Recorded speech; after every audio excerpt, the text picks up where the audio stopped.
The large alien ship hung in the sky over what was left of Seoul. Once a busy city full of life, Seoul now lay in ruins. 3 months had passed since the aliens called Drekthar came to Earth. Humans had tried to fight back, but their weapons were no match for the aliens. Most of the world had given up hope. Inside the alien ship, 5 Drekthar generals stood in a circle. In the middle of this circle knelt a human prisoner. A dark hood covered the prisoner's head. His hands were tied behind his back. The generals looked at him with cold eyes. General Mokhtar was the leader. His skin was gray and rough like stone. He had 4 eyes that glowed yellow in the dim light of the ship. He walked slowly around the human, making a low sound that might have been laughter. "Humans are weak," Mokhtar said to the other generals. 17 worlds we have taken before this one. None could stop us. The other generals nodded in agreement. They had expected more from Earth. The fight had been too easy. Now they just needed to find the last human military base, and their victory would be complete. "Take off the hood," ordered. Mokhtar, a guard, stepped forward and pulled the hood away. The prisoner blinked as his eyes adjusted to the light. He was a Korean man of average height with short black hair. His face was calm, showing no fear. This was Captain Tae-wan of Earth's Defense Forces. Mokhtar leaned down until his face was close to Tae-wan's. "Your cities are destroyed. Your armies are beaten. You have lost," the alien general said in perfect Korean. The Drekthar were quick to learn languages of the worlds they took over. "Tell us where your last base is hidden." Tae-wan said nothing.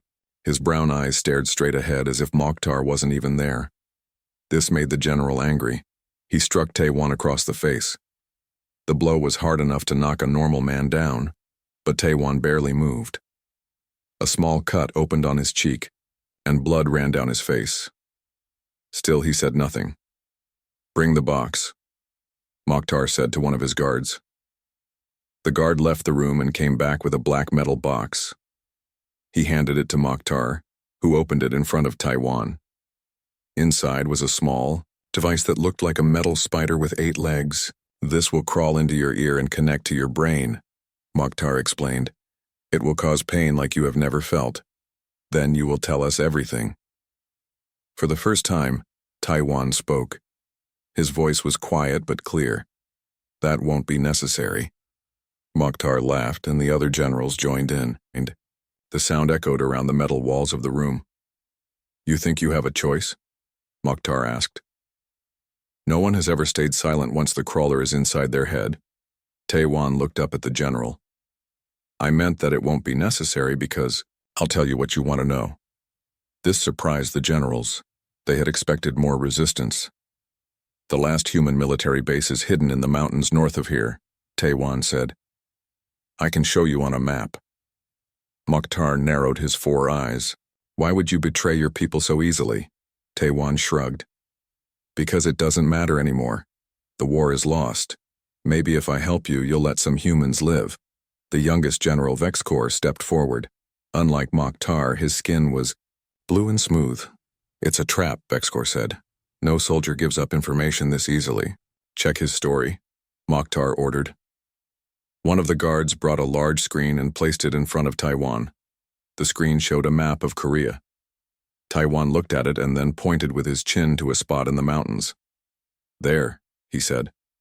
"Under the old temple." The aliens zoomed in on the area. Their scanners detected a large metal structure under the ground. It could indeed be a military base. "Send a scout team," Mokhtar ordered. "If he's lying, we'll use the crawler." While they waited for the scout team to report back, Vexkor brought another device into the room. This one was playing recordings of human radio messages that the aliens had captured. "Listen," Vexkor said to Tae-wan. "These are from the last few days. Your forces are falling back everywhere. No one is coming to save you." The messages played one after another. Desperate voices calling for help. Orders to retreat. Reports of heavy losses. Tae-wan listened with the same calm expression. Then came a message that made him blink. "All remaining units, fall back to position Beta. Activate Protocol Umbra. Await call sign Raven." Vexkor noticed Tae-wan's reaction. He played the message again. "What is call sign Raven?" the young general asked. For the first time, a small smile appeared on Taewan's face. It was gone so quickly that Vexcor wondered if he had imagined it. "Just another retreat code," Taewan said. "Nothing important." Vexcor wasn't convinced. He turned to Mokhtar. "I think this message means something. We should—" He was interrupted by a call from the scout team. They had reached the location Taewan had pointed out. "Report," Mokhtar ordered. "The base is here, General," said the scout leader's voice. "But it's empty, recently abandoned. There are signs they left in a hurry." Mokhtar turned to Taewan, anger clear on his alien face. "You lied to us." Taewan shook his head. "I didn't lie. The base is there, just as I said. Not my fault if they moved out." Mokhtar grabbed the metal spider from the box and held it up to Taewan's face. "Now we do this my way." But before he could use the device, the ship's alarms began to sound. Red lights flashed throughout the room. "What's happening?" Mokhtar demanded. Another general checked the ship's computer. "We've lost contact with 3 of our outer ships, and there's something strange happening with our systems." "Explain," Mokhtar ordered. "I can't. It's like parts of the ship are shutting down on their own." Vexcor looked at Taewan, who was still kneeling calmly despite the chaos around him. The human's eyes had a strange light in them now. "It's him," Vexcor said, pointing at Taewan. "He knows what's happening."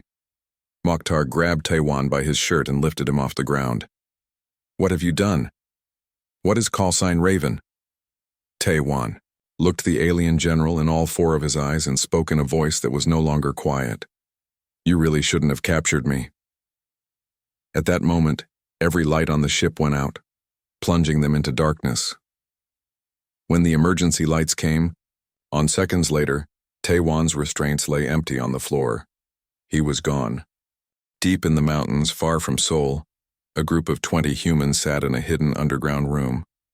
Their base was built inside an old mine shaft, hidden from the alien scanners by thick layers of rock and special materials. The room was filled with screens and communication devices. Commander Ji-hai stood at the center of the room. She was tall for a Korean woman, with short black hair and serious eyes. A scar ran down the left side of her face, a reminder of a battle from the early days of the invasion. "Status report," she said to the room. A young man named Do-hyun turned from his screen. "Captain Taewan's signal is active, Commander. He is on the main Drekthar ship as planned." Ji-hai nodded. "And the scout team?" "They found the empty base, just as we wanted," said another soldier. "The aliens took the bait." Ji-hai allowed herself a small smile. 3 months of playing the role of beaten victims was finally paying off. The aliens thought they had won. They had no idea what was coming. "What about our ships?" she asked. A woman named Sun Hai checked her screen. "All 9 ships report ready. They are in position, hidden behind the moon. The Drekthar still don't know they exist." Ji-hai turned to the largest screen in the room. It showed a map of Earth with many red dots. Each dot was a Drekthar ship. There were hundreds of them. "So many ships," Do-hyun said quietly. "Are we sure this will work?" Ji-hai put a hand on his shoulder. "It will work because they don't know what we really are. They think they're fighting farmers and office workers who picked up guns. They have no idea." The truth was that humanity had been preparing for this day for 50 years. The first alien contact had not been with the Drekthar. It had been with another race, one that came in peace to warn Earth about the dangers in the stars. With their help, humans had built ships and weapons that they kept hidden. A secret space program had been running alongside the public one. While NASA sent small rockets to the moon, the secret program was building battleships. "All teams, check in," Ji-hai ordered. One by one, team leaders from around the world reported, and they were all in position waiting for the signal. "Team Alpha ready. Team Beta ready. Team Delta ready," and so on, until all 20 teams had checked in. Each team had a specific job in the plan. "And Raven?"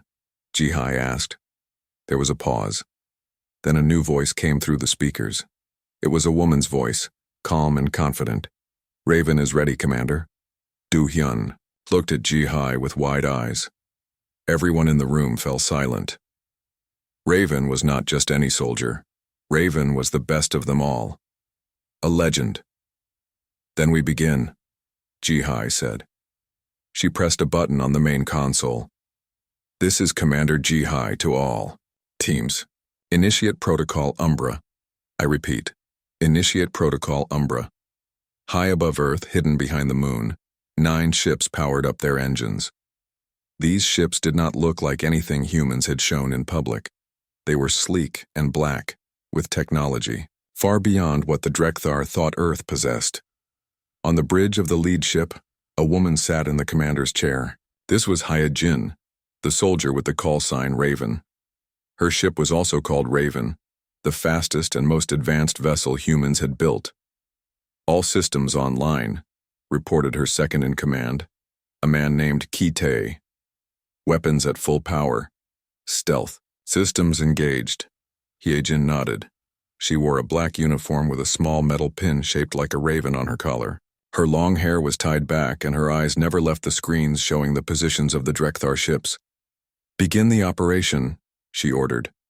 Deploy the nanites.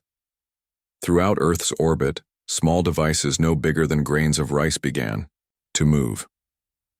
These were nanites, tiny robots that had been placed on the hulls of Drekthar ships by humans pretending to surrender. For 3 months, these nanites had been slowly multiplying and spreading from ship to ship. Now, at Hyejin's command, they activated. On the main Drekthar ship, General Mokhtar was in a rage. The human prisoner had vanished before their eyes, and ship systems were failing one after another. Find him, he shouted at his soldiers. Lock down the ship. Vex Kor, the young general, was checking the ship's computer. General, I think I know what's happening. Look at this. He showed Mokhtar a scan of the ship's hull. It was covered in tiny spots that were moving. What am I looking at? Mokhtar demanded. Nanites, Vex Kor said. Millions of them. They're in our systems, eating through our technology. Mokhtar couldn't believe it. Impossible. Humans don't have this level of technology. Our intelligence reports were wrong, said a voice from behind them. The generals turned to see Tae-wan standing in the doorway, but he looked different now. His skin had a metallic shine to it and his eyes glowed slightly. What are you? Mokhtar asked, taking a step back. Tae-wan smiled. I'm not actually Captain Tae-wan. That man died 2 weeks ago. I'm what you might call a copy. A machine made to look human. As he spoke, his appearance changed. The skin on his face rippled and shifted, becoming more metallic. His clothes changed too, turning into a sleek black uniform with a raven pin on the collar. Humans don't have this technology, Mokhtar repeated, but he sounded less sure now. The humans you thought you knew don't, said the fake Tae-wan. But the real humans, the ones you haven't met yet, do. He walked to the ship's main console and placed his hand on it. His fingers seemed to melt into the metal. What are you doing? Vex Kor asked. Taking control of your ship, the android replied. Right about now, all of your ships are experiencing the same thing. The nanites have been in your systems for months, waiting for my signal. On the screen, the generals could see reports coming in from their fleet. Ships were losing power. Weapons were shutting down. Communications were being cut off. This is impossible, Mokhtar whispered. The fake Tae-wan looked at him with glowing eyes. No, General. This was inevitable. Did you really think we would be so easy to conquer? That humans who have survived on a planet full of dangers would give up so quickly? The ship's communication system came to life and a woman's voice filled the room. This is Commander Hyejin, call sign Raven. Your invasion ends today. Outside, in the black of space, 9 human ships appeared as if from nowhere, their stealth systems deactivated. They surrounded the Drekthar flagship, weapons ready. The fake Tae-wan smiled at the shocked generals. Now, he said, shall we discuss the terms of your surrender? General Mokhtar stared at the screen showing the 9 human ships surrounding his flagship. They were unlike any human ships he had seen before. These were sleek, black vessels with no visible engines. They seemed to absorb the light around them. Impossible, he said again, his 4 eyes wide with shock. Our intelligence said humans had no space fleet. The android that had pretended to be Taiwan smiled. Your intelligence was exactly what we wanted you to see. Vexcor, the younger general, was quicker to understand. It was all a trick, the weak defense, the easy victories. You let us win. Not entirely, the android said. People still died. Cities were destroyed. But yes, we needed you to think you had won easily. We needed your guard down. On the main screen, a woman's face appeared. She wore the same black uniform as the android with the raven pin on her collar. Her eyes were sharp and focused. I am Commander He-Jin, she said. You know me as callsign Raven. Your ships are now under our control. Your weapons are disabled. You have 2 choices: surrender or be destroyed. Mokhtar growled. Drekthar, do not surrender. We have conquered 17 worlds. We will not be beaten by primitive humans. He-Jin's expression didn't change. You still don't understand, do you? Look outside your window, General. Mokhtar walked to the large window that showed Earth below. What he saw made him freeze. All across the planet, lights were coming on. Not the random lights of cities, but organized patterns. Straight lines of light forming huge circles and squares. What am I looking at? He demanded. Our real bases, the android explained. The ones we kept hidden until now. Each of those lights is a launch pad. Each launch pad holds 20 fighter ships. As if on cue, small craft began to rise from Earth. Hundreds of them, then thousands. They filled the sky like stars. Vexcor did a quick calculation in his head. That's more ships than the entire Drekthar fleet. Much more, the android agreed. And each one is piloted by a soldier who has trained for this day for years. Back on Earth, Commander Ji-Hai watched the screens as human ships rose to meet the Drekthar fleet. Her team cheered as the first reports came in. Team Alpha reports all targets disabled. Team Beta reports successful takeover of 3 Drekthar ships.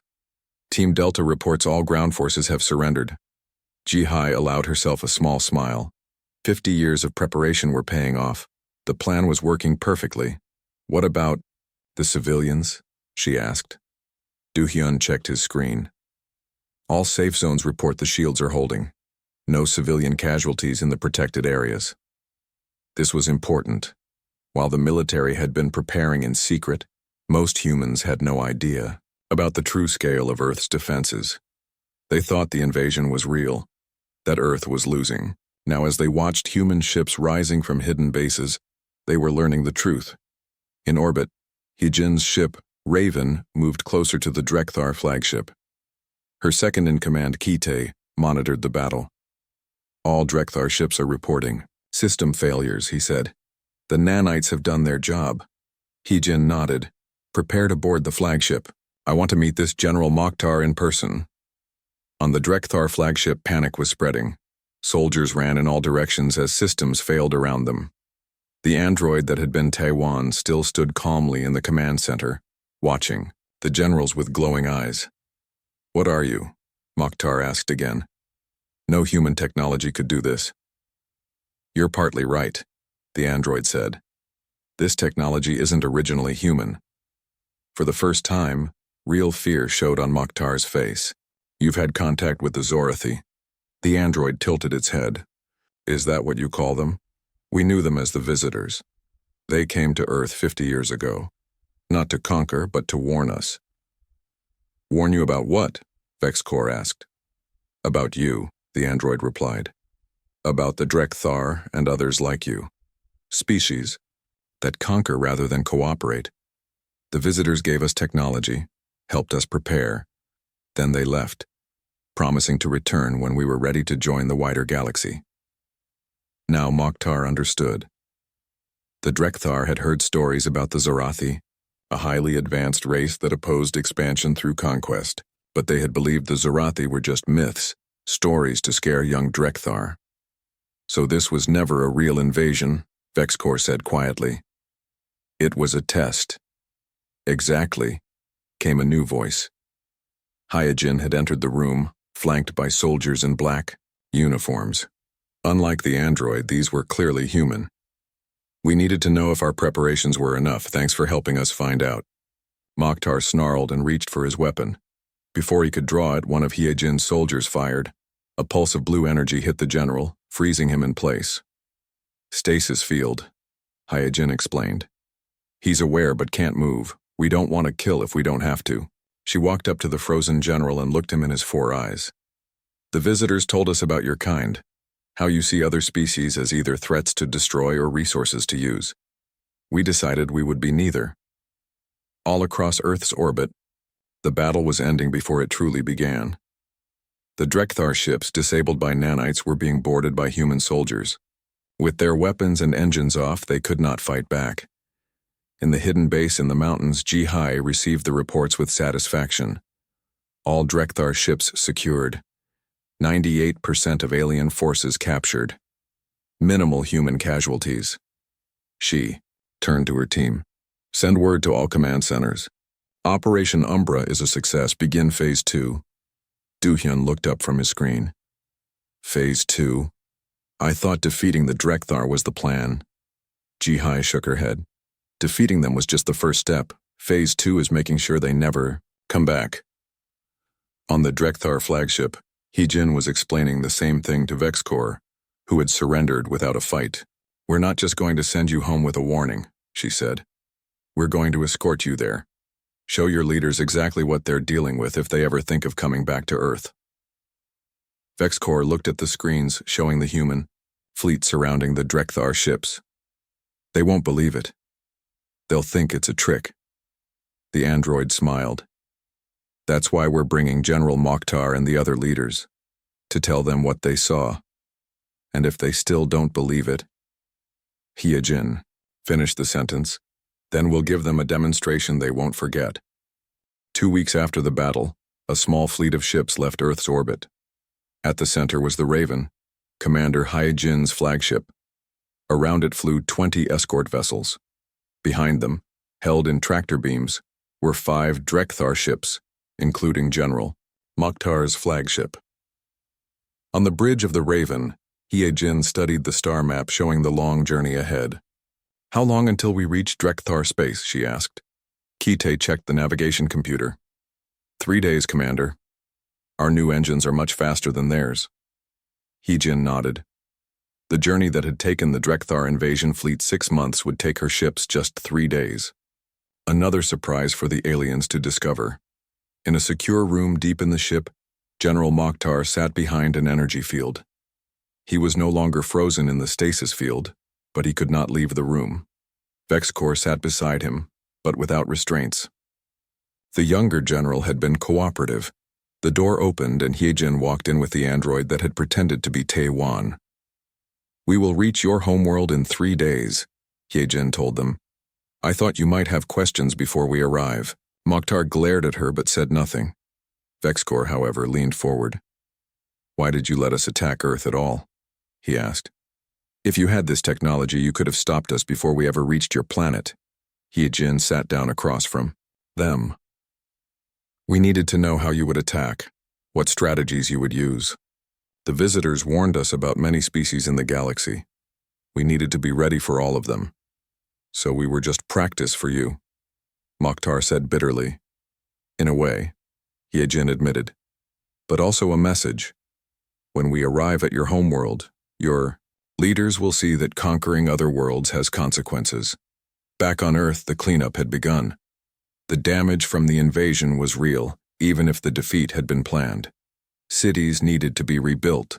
People needed homes. Commander HFY stood in the ruins of Seoul, watching as construction robots worked to clear away debris. Beside her stood Do-hyun, looking at a tablet showing reports from around the world. 98% of all damaged areas have begun reconstruction, he reported. The nanites that we used against the Drekthar ships have been reprogrammed to help rebuild. Ji-hee nodded. And the visitors? Do-hyun looked up at the sky. Their sensors detected our victory. They sent a message. They will return within the year to formally welcome Earth to the galactic community. Jihai smiled. 50 years of preparation, 50 years of secrecy. Finally, humanity could take its place among the stars. In deep space, the Raven continued its journey. In her private quarters, Hyejin reviewed files on the Drekthar. The visitors had provided detailed information on their society, their government, and their beliefs. Their entire culture is built on conquest, she said to the android who stood nearby. They believe that any species that can be conquered deserves to be conquered. Then we must show them that humans cannot be conquered, the android replied. 3. Days later, the fleet arrived at the edge of Drekthar space. Immediately, they were challenged by border patrols. Unidentified ships, you have entered Drekthar territory. Identify yourselves or be destroyed. Hyejin opened a channel. This is Commander Hyejin of Earth. We have your invasion fleet. We have your generals. We are here to speak with your leaders. There was a long silence, then. Impossible. The invasion fleet is still at Earth. See for yourself, Hyejin said. She sent them images of the captured Drekthar ships. Hours later, the human fleet reached the Drekthar homeworld. It was a large planet with 3 moons. Thousands of ships surrounded it in a defensive ring. They're scrambling their entire fleet, Kaite reported. Over 10,000 ships. Hyejin was not worried. Hold position. Let them come to us. On the Drekthar homeworld, the Supreme Council met in an emergency session. The 7 oldest and most respected generals of the Drekthar forces sat around a stone table. It cannot be true, said one. Humans are primitive. They have no space. Fleet. Yet their ships are here, said another. And they have General Mokhtar. It must be a trick, said a third. Perhaps they captured a few of our ships and are using them to fool us. The debate was interrupted when a small black sphere appeared in the center of the table. It floated in the air, then projected an image of Hyejin.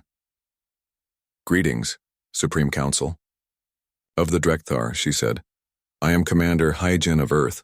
I believe you know why I am here. The council members jumped to their feet in shock. How did you breach our security? Demanded the head of the council. The same way we defeated your invasion fleet, Hyejin replied. With technology you thought we didn't have. The black sphere expanded, and suddenly General Mokhtar stood in the council chamber. It was a perfect hologram, so real that one of the council members tried to touch him. Tell them, Hyejin said to Mokhtar. The general looked at his fellow Drekthar. It's all true. The humans let us think we were winning. Then they revealed their real forces. They have technology from the Zarathi. The council chamber erupted in shouting. The Zarathi, the visitors as humans called them, were feared throughout the galaxy for their advanced technology. Enough, shouted the head of the council. What do you want, human? Hyejin's face reappeared. First, you will never attack Earth or any human colony again. Second, you will end all current invasions of other worlds. Third, you will join the Galactic Cooperation Treaty. And if we refuse, asked the council head, then we will demonstrate exactly what our ships can do, Hyejin said calmly. The same ships that defeated your entire invasion fleet in less than 1 day. To make her point clear, screens around the council chamber showed live images of the human fleet. As they watched, one of the human ships fired a small projectile at an uninhabited moon. The projectile hit, and the entire moon cracked apart. That was at 10% power, Hyejin said. The choice is yours. One by one, the council members sat down. The head of the council looked at his fellows, then back at Hyejin. We will consider your terms, he said. Hyejin nodded. You have 1 day. Back on her ship, Hyejin turned to her crew. Phase 2 is complete. Prepare for the return journey. Kaite smiled. Do you think they'll agree to the terms? Hyejin looked out at the stars. They will. They've just learned what every bully eventually learns. There's always someone stronger. In the depths of space, the visitors watched. Their long-ago decision to help the humans had been the right one. Soon Earth would join the peaceful races of the galaxy, and the Drekthar would learn a better way. The age of conquest was ending. The age of cooperation was beginning, and it had all started with a hooded prisoner and a callsign Raven